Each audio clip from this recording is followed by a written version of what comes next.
बेकायदेशीर सावकारकी विरोधात कायदे अतिशय कडक असतानाही अनेक शेतकऱ्यांची गोरगरिबांची अशाच पद्धतीने फसवणूक होत असल्याची अनेक प्रकरणं यापूर्वी सुद्धा घडलेली आहेत। आता सुद्धा तसंच एक प्रकरण समोर आलंय।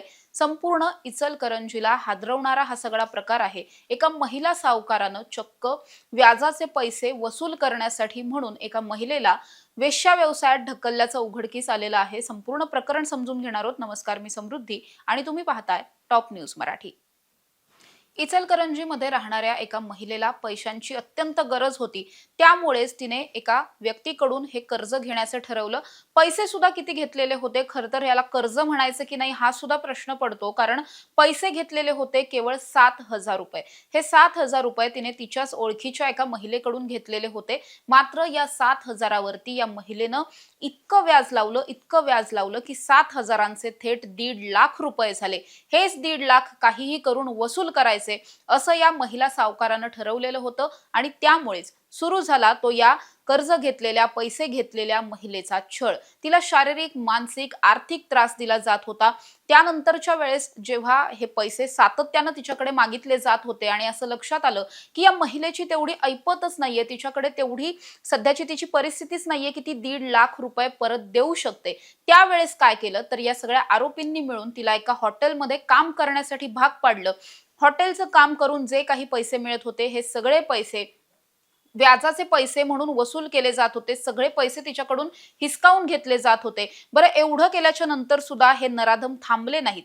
त्यानंतर त्यांनी चक्क एका एजंटच्या माध्यमातून या महिलेला वेश्या व्यवसायामध्ये ढकललं। तिला गेल्या अनेक दिवसांपासून बेकायदेशीररित्या तिच्या मनाच्या विरुद्ध वेश्या व्यवसाय करण्यासाठी भाग पाडलं जात होतं आणि त्यामधून येणारे जे काही पैसे होते हे सगळेच पैसे व्याजाची वसुली म्हणून हे सगळे सावकार मिळून स्वतःकडे ठेवत होते।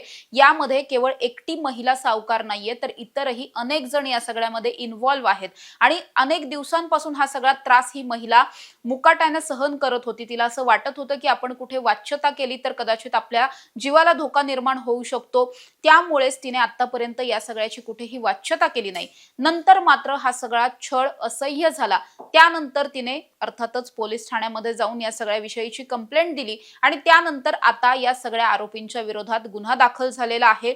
पोलिसांचा तपास सुरू आहे आणि पोलीस तपासातून जे कोणी दोषी आढळतील त्या सगळ्यांवरतीच कायदेशीर कारवाई केली जाणार आहे। आजही महाराष्ट्रासारख्या पुरोगामी आणि प्रगतशील राज्यामध्ये अशा पद्धतीच्या बेकायदेशीर सावकारकीच्या घटना या सातत्यानं घडतात।